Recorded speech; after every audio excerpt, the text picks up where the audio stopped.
Radio Lomé, il est 12h30 minutes.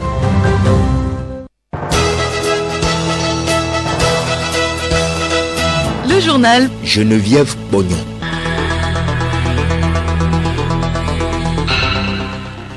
Très ravi de vous savoir nombreux à ce journal. Madame, Monsieur, bonjour et bienvenue. Les titres de cette édition: la lutte contre le sida, la tuberculose, le paludisme se poursuit au Togo, qui bénéficie depuis hier des subventions sur la période 2024-2026. C'était en présence de la chef du gouvernement, Victoire Toméga Dogbe. Autre maladie, la méningite sévit. 7 ans de chaleur et de poussière. 17 écoliers sont morts et 473 cas enregistrés au Nigeria. À suivre dans ce journal, des mesures à prendre pour éviter cette pathologie. Le magazine agricole de ce jeudi nous parle des bienfaits de la consommation d'amandes de noix de cajou. Et puis sport, football, bientôt un nouveau directeur technique national à la FTF. L'instance fêtière du cure rond au Togo pense recruter dans les prochains jours un DTN. Radiolomé.tg.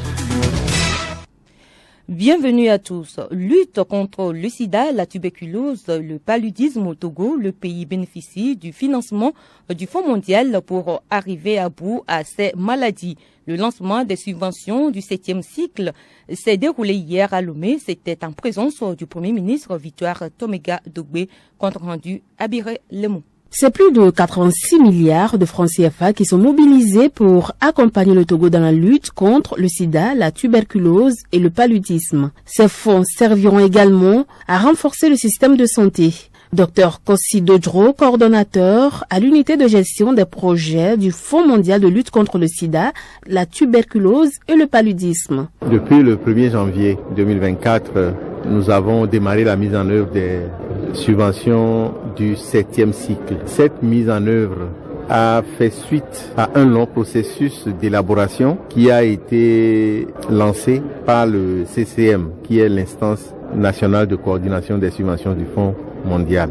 Une bonne partie des ressources allouées vont aller dans le renforcement du système de santé, puisque il faut bien que le système de santé soit renforcé et robuste pour que toutes les actions menées par ces financements-là puissent prendre et continuer même à l'arrêt des financements. Le Togo, pour bénéficier de ce programme, remplit un certain nombre de critères. Retrouvons Dr Kossi Dodro. Il nous a été demandé de mettre en place un comité de suivi qui régulièrement doit convoquer les acteurs sur la base des chronogrammes qu'ils ont soumis et évaluer si l'état d'avancement des travaux est conforme à cela. Par exemple, on veut donner des kits aux enfants vulnérables et orphelins.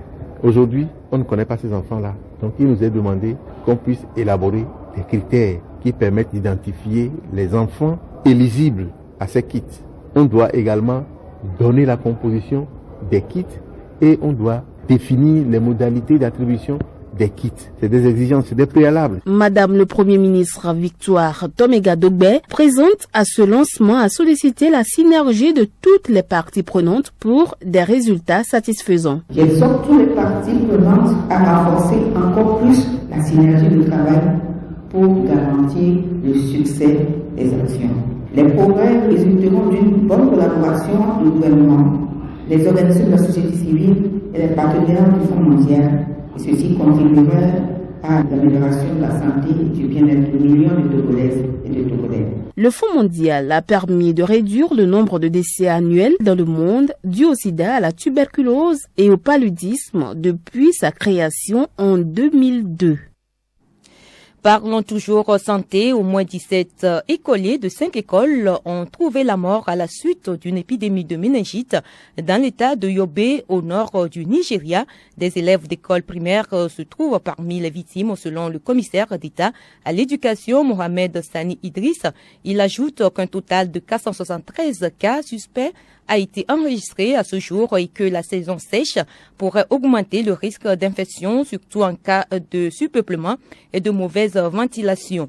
Et la méningite est une infection qui provoque une inflammation aiguë des couches externes du cerveau de la moelle épinière. Elle peut être mortelle à moins d'être diagnostiquée et traitée tôt. Elle est récurrente ces moments de chaleur et de poussière.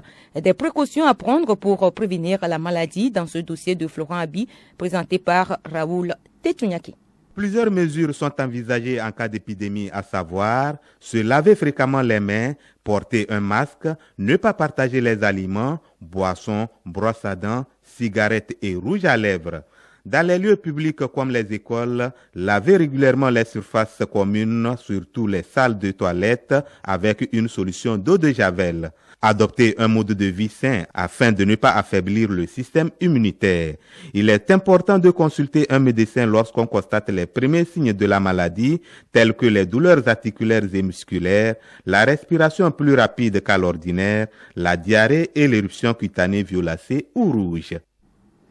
Et la vaccination est un moyen efficace de prévenir la méningite. Restons toujours au chapitre de santé. Notre série de sujets sur l'accouchement de filles mineures se poursuit. Le sujet d'aujourd'hui porte sur l'incapacité de ces nourrices à prendre soin de leur bébé. D'abord pour Jagli Obine, sage-femme au centre médico-social UTB Circulaire à Lomé, il est important d'accompagner ces jeunes mamans.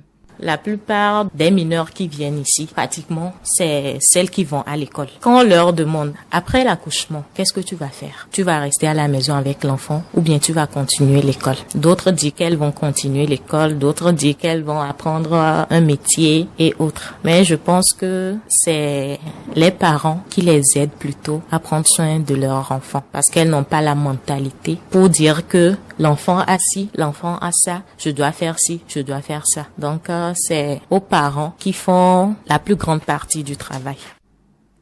Donner le sein au bébé est un exercice qui doit être aussi maîtrisé par ces novices mamans. Kontevi Rolali, accoucheuse au centre médico-social UTB Circulaire à Lomé. Avec l'aide de sa maman ou bien une personne âgée qui est à côté d'elle, elle peut arriver. Mais la première responsabilité, c'est elle. Parce que c'est son enfant. C'est elle qui va donner le sein au bébé. C'est pas sa maman. Nous-mêmes, on leur montre comment il faut traiter les bébés. Parce qu'on ne prend pas le bébé et tu prends le sein en même temps, tu mets. Il y a des positions qu'il faut adopter pour que l'enfant traite bien. Donc, on les accompagne quand même. Magazine agricole à présent, elle réduit des risques de maladies cardiovasculaires et améliore la circulation sanguine des artères.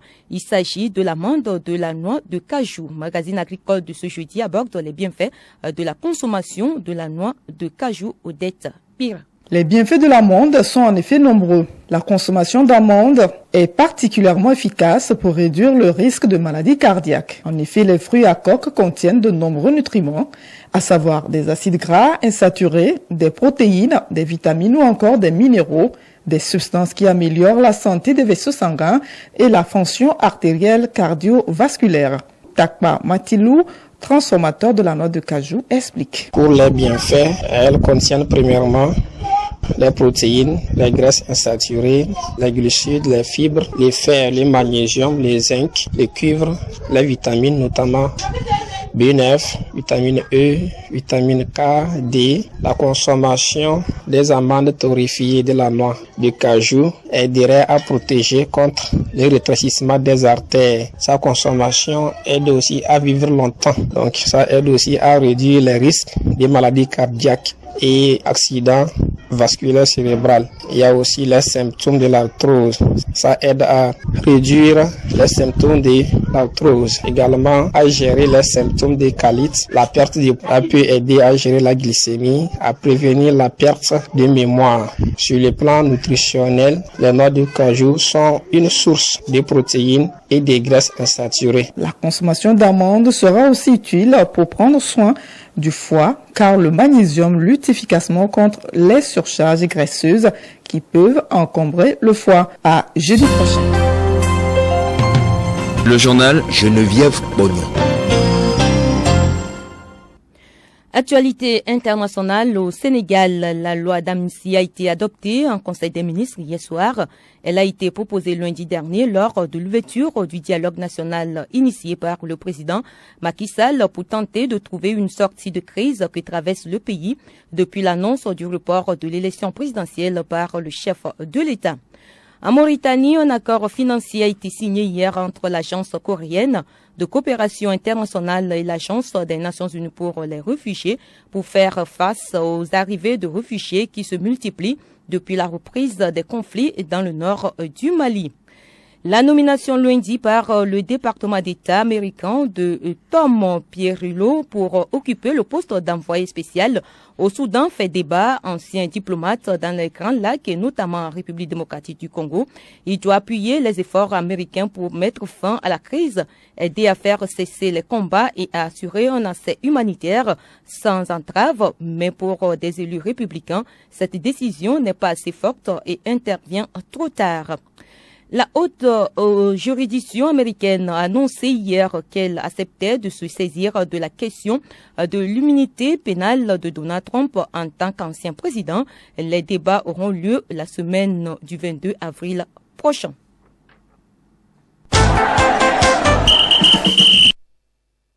Les sports, pour refermer cette édition, Rigobert Song n'est plus sélectionneur de l'équipe du Cameroun.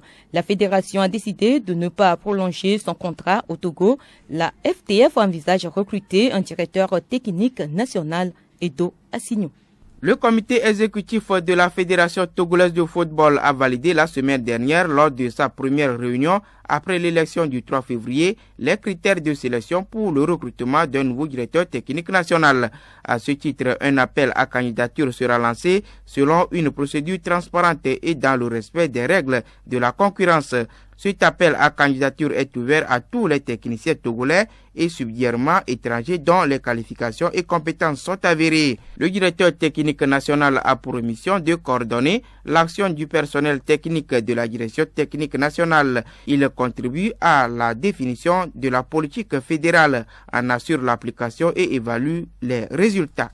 Le contrat de Rigobert Song à la tête de la sélection camerounaise n'a pas été reconduit. Dans un entretien, le président de la FECAFOOT, Samuel Eto'o, a annoncé que Rigobert Song ne dirigera plus les Lions indomptables. Il a beaucoup apporté à cette équipe, mais les lois du football sont ce qu'elles sont.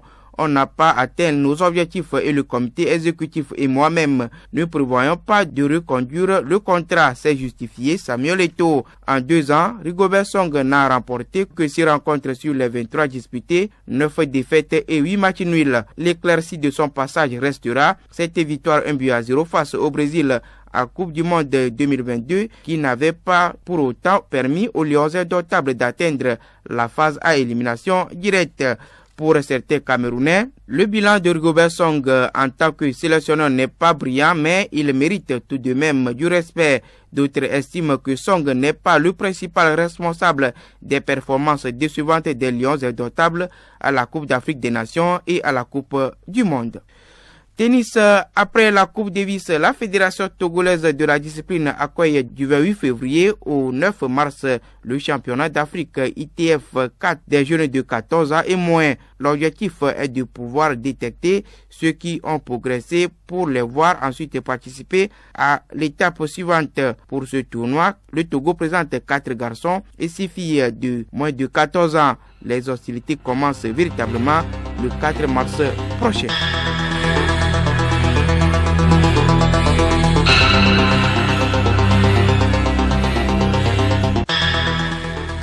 Voilà, c'est tout pour ce journal. Merci à vous qui nous avez écoutés. Merci également au duo Clovis Mokli et à Joël Eclou et à Nabara et toute son équipe pour la réalisation. Avant de nous quitter, retenez pour l'essentiel que la lutte contre le sida, la tuberculose, le paludisme se poursuit au Togo qui bénéficie depuis hier des subventions sur la période 2024-2026. C'était à présence de la chef du gouvernement Victoire Tomiga Dogbé. Autre maladie, la méningite sévit 7 ans de chaleur et de poussière. 17 écoliers sont morts et 473 cas enregistrés au Nigeria. Vous avez suivi dans ce journal des mesures à prendre pour éviter cette pathologie. Et puis, le magazine agricole de ce jeudi nous a parlé des bienfaits de la consommation d'amandes de noix de cajou. Excellent après-midi en compagnie de nos programmes.